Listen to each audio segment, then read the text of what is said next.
PWD ഇത് ഉപയോഗക്ഷമമല്ല, ഇത് അടച്ചുപൂട്ടണം, കാലപ്പഴക്കമുണ്ട് എന്ന് പറഞ്ഞ് റിപ്പോർട്ട് കൊടുത്തതാണ് എന്ന് മന്ത്രി വീണ ജോർജ് ഈ അപകടം നടന്ന് മണിക്കൂറുകൾക്ക് തന്നെ മാധ്യമങ്ങളോട് പറഞ്ഞതാണ്. അവരൊരു കത്തും എടുത്ത് കാണിച്ചു. 2013 PWD കൊടുത്ത കത്ത്. ഈ കഴിഞ്ഞ മെയ് മാസം 30 ഇത് PWDയുടെ അനുമതിയോടുകൂടി മാത്രമേ പ്രവർത്തിക്കാവൂ എന്ന് മെഡിക്കൽ വിദ്യാഭ്യാസ ഡയറക്ടർ ഈ ആശുപത്രി സൂപ്രണ്ടിന് കത്തയച്ചിട്ടുണ്ട്. ആ കത്തും പുറത്തു വന്നിട്ടുണ്ട്. എന്നിട്ടും അവിടെ പൂട്ടിയിരിക്കുകയായിരുന്നു, അവിടെ ആളുണ്ടായിരുന്നില്ല എന്ന് പറഞ്ഞത് ഈ അപകടശേഷം മാധ്യമങ്ങൾ പോയി നോക്കുമ്പോൾ അത് സജീവമായി പ്രവർത്തിക്കുന്ന ഒരു വാർഡാണ്. അപ്പോൾ ആരൊക്കെയോ കള്ളം പറയുന്നു, എന്തൊക്കെയോ കവറപ്പ് ചെയ്യുന്നു എന്ന് തോന്നുന്നുണ്ടോ?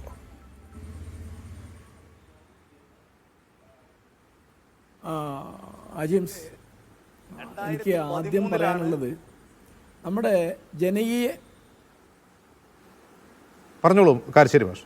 ജനകീയ പ്രശ്നങ്ങളൊക്കെ രാഷ്ട്രീയ തർക്കങ്ങളായി വരുന്നത് എന്തൊരു നിർഭാഗ്യമാണ്. ഇപ്പോൾ തിരുവനന്തപുരത്ത് യൂറോളജി വിഭാഗത്തിൻ്റെ തലവൻ ഡോക്ടർ ഹാരിസ് ചെറക്കൻ വളരെ ന്യായമായ ഒരു കാര്യം പറഞ്ഞു. അത് കഴിയുന്ന വേഗം ഗവൺമെൻറ് പരിഹരിക്കുകയും ചെയ്തു. അവിടെ ഇല്ലാത്ത യന്ത്രങ്ങൾ വന്നു. ഉടനെ തന്നെ എൻ്റെ ഓർമ്മ ശരിയാണെങ്കിൽ 11 ശസ്ത്രക്രിയകൾ നടത്തി. അപ്പോൾ അത് ബന്ധപ്പെട്ടൊരു ശ്രദ്ധയിൽപ്പെടുത്താൻ ഒരു ഫേസ്ബുക്ക് പോസ്റ്റ് വേണ്ടി വന്നു എന്നുള്ളൊരു പ്രശ്നം മാത്രമേ അതിനകത്ത് ഉണ്ടായിട്ടുള്ളൂ.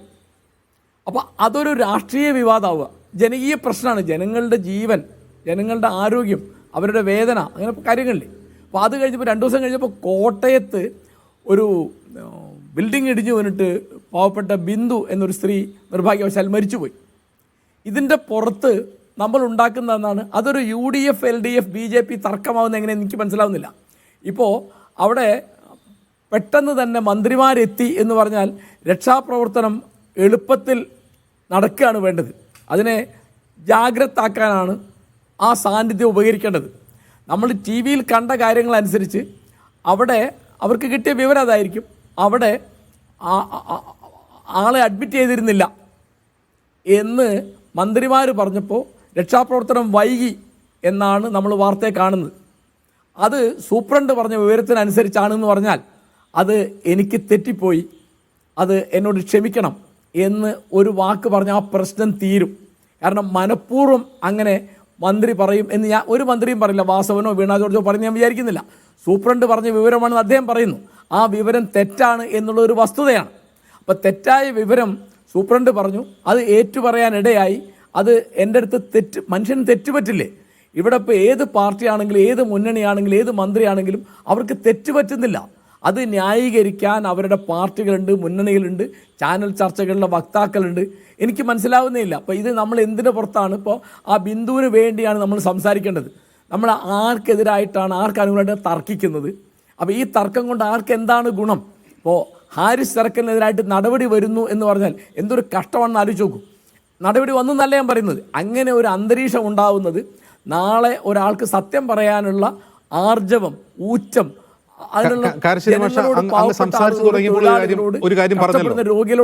ഇത് രാഷ്ട്രീയ തർക്കമാവുന്നത് എങ്ങനെയെന്ന് അങ്ങ് ചോദിച്ചല്ലോ. ഇവിടുത്തെ രാഷ്ട്രീയ തർക്കത്തിന്റെ ഒരു പ്രശ്നമുണ്ട്. അതായത് ഇത്തരം വീഴ്ചകൾ കാണുമ്പോൾ പ്രതിപക്ഷത്തിന്റെ ആരോപണം കേരളത്തിന്റെ കേരളത്തിന്റെ ആരോഗ്യ മേഖല ICUയിലായി പ്രതിപക്ഷം എന്ന് പറയുന്നതാണ്.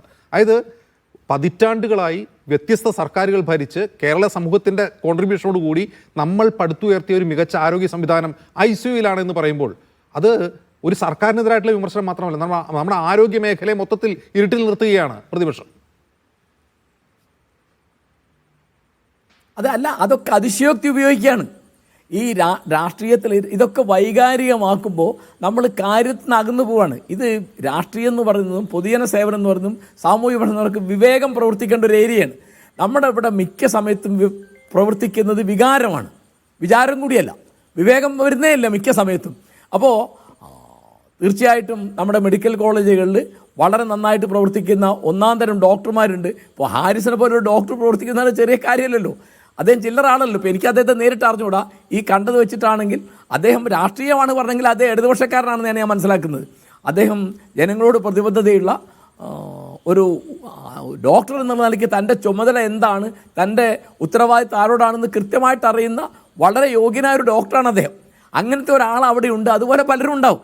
അപ്പോൾ വളരെ മിടുക്കന്മാരാണ് മെഡിക്കലുകളൊക്കെ ഉള്ളത്. അപ്പോൾ അവിടെ ഉപകരണങ്ങളില്ല, അല്ലെങ്കിൽ ഈ തരത്തിലുള്ള നോട്ടപ്പിഴകൾ പറ്റുന്നു, അല്ലെങ്കിൽ ആളുകൾക്ക് അബദ്ധം പറ്റുന്നേ, മനുഷ്യന്മാർക്ക് അബദ്ധം പറ്റും. അപ്പോൾ അത് എനിക്ക് അബദ്ധം പറ്റി, അല്ലെങ്കിൽ ഞാൻ പറഞ്ഞ തെറ്റായിപ്പോയി, ഞാനത് പിൻവലിക്കുന്നു, അല്ലെങ്കിൽ ഞാനതിൽ ഖേദിക്കുന്നു എന്ന് പറഞ്ഞാൽ തീരുന്നതാണ് മിക്ക സംഗതികളും. അപ്പോൾ ഹാരിസ് അത് വളരെ വൃത്തിയായിട്ട് ചെയ്തു. അദ്ദേഹം പറഞ്ഞു, ഞാൻ ചെയ്തതെന്താണ്, ചട്ടലംഘനമാണ്, അതിൻ്റെ ശിക്ഷ ഏൽക്കാൻ ഞാൻ തയ്യാറാണ്, ആ പ്രശ്നം പരിഹരിച്ചു, എനിക്ക് സന്തോഷമാണ്. എന്തൊരു അന്തസ്സുള്ള വർത്തമാനമാണ്. അദ്ദേഹം ചെയ്ത ചട്ടലംഘനം തന്നെയാണ്, ഒരു സംശയമില്ല. അപ്പോൾ അദ്ദേഹത്തിന് പേര് നടപടി എടുക്കണോ വേണ്ടേ എന്നുള്ളത് പിന്നെ ഗവൺമെൻറ് തീരുമാനിക്കട്ടെ. ഇതുപോലെ തന്നെയാണ് കോട്ടയത്തെ കാര്യവും. അപ്പോൾ അതിൽ തീർച്ചയായിട്ടും അവിടെ അവിടെ ഉണ്ടായിരുന്നുകൊണ്ടാണല്ലോ ആ ബിൽഡിംഗ് ഇടിഞ്ഞു വീണപ്പോൾ ഈ പാവപ്പെട്ട വീട്ടമ്മ ബിന്ദു എന്നുള്ള നിർഭാഗ്യവതിയായ സ്ത്രീ മരിച്ചുപോയത്. അപ്പോൾ ഞാൻ പറയുന്നത്, ഒരു കാര്യത്തെ അതിൻ്റെ മെറിറ്റിൽ, അതിൻ്റെ വസ്തുത എന്താണ് എന്ന് മനസ്സിലാക്കി സംസാരിക്കുന്ന രീതി. പിന്നെ എപ്പോഴും ഏത് ഗവൺമെൻറ് ഭരിക്കുമ്പോഴും എപ്പോഴും മാധ്യമങ്ങളെ കുറ്റം പറയുക എന്നുള്ളത് ഒരു മിടുക്കായിട്ട് വെച്ചിട്ടുണ്ട്. എനിക്കത് മനസ്സിലായിട്ടേ ഇല്ല. അപ്പോൾ മാധ്യമങ്ങളൊക്കെ ഇപ്പോൾ എപ്പോഴും മാധ്യമങ്ങൾ ഞങ്ങൾക്കെതിരാണ് എന്ന് പറയുക, എങ്ങനെയാണത്? മാധ്യമങ്ങളുടെ പണിയല്ലേ ഇത്? അപ്പോൾ അതിന് മറുപടി പറഞ്ഞാൽ പോരെ, അല്ലാതെ അവരുടെ പേരിൽ ദുരാരോപണം കൊണ്ടുവരിക. തീർച്ചയായിട്ടും അവർ ദുരുദ്ദേശത്തോട് പ്രവർത്തിക്കുകയാണ്, അവർക്ക് നേരത്തെ മുൻവിധികളുണ്ട് എന്ന് പറയുന്നത് ഒരു ചർച്ചയ്ക്ക് ഉപകരിക്കുന്ന ഒരു കാര്യമല്ല, അതെവിടെ എത്തുന്നില്ല. അപ്പോൾ തീർച്ചയായിട്ടും മന്ത്രി വീണ ജോർജിനോ മന്ത്രി വാസവനോ എങ്ങനെ ഒരു അബദ്ധം പറ്റിയിട്ടുണ്ടെങ്കിൽ, അബദ്ധം പറ്റും, മനുഷ്യന്മാരില്ലേ, ഞാൻ അതിലൊരു കുറ്റവും കാണുന്നില്ല, അത് സ്വാഭാവികമാണ്. ഞാനാണെങ്കിൽ ആരാണെങ്കിലും പറ്റുന്നതാണ്. അവിടെ വന്നു അന്വേഷിച്ചു, സൂപ്രണ്ട് ഇങ്ങനെ പറഞ്ഞു. പിന്നെ അവർ അപ്പോൾ തീർച്ചയായിട്ടും അവർ ഈ ഉത്തമ ബോധ്യത്തിൽ ഇരുന്നത് കൊണ്ടായിരിക്കണം ഈ തരത്തിലുള്ള രക്ഷാപ്രവർത്തനം കഴിയുന്ന വേഗം നടത്തണം എന്ന് അതിനെ ഉഷാറാക്കാനോ അല്ലെങ്കിൽ അവിടുത്തെ കാര്യങ്ങൾ നേരിട്ട് അന്വേഷിക്കാനോ അവർ പോവാതിരുന്നത്. തീർച്ചയായിട്ടും അതൊരു ഉത്തരവാദിത്വ കുറവാണെന്ന് തന്നെയാണ് ഞാൻ വിചാരിക്കുന്നത്.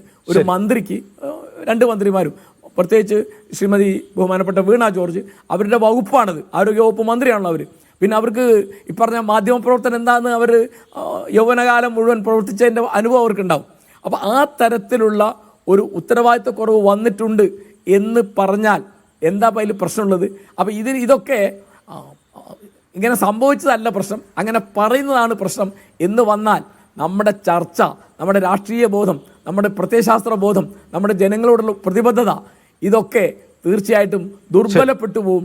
അതുകൊണ്ട് ആർക്കും ഒരു ഗുണമില്ല, എല്ലാവർക്കും നഷ്ടമുണ്ട് എന്നാണ് ഞാൻ വിചാരിക്കുന്നത്. ഇത്തരം കാര്യങ്ങൾ ചർച്ച ചെയ്യേണ്ടി വരുന്നതിന് വലിയ കഷ്ടമാണ്. കാരണം ഇതൊക്കെ ജീവകാരുണ്യ പ്രവർത്തനം എന്ന് പറയുന്നത് ചർച്ച ചെയ്യേണ്ട കാര്യമില്ല, അപ്പപ്പ ചെയ്യേണ്ടതല്ലേ.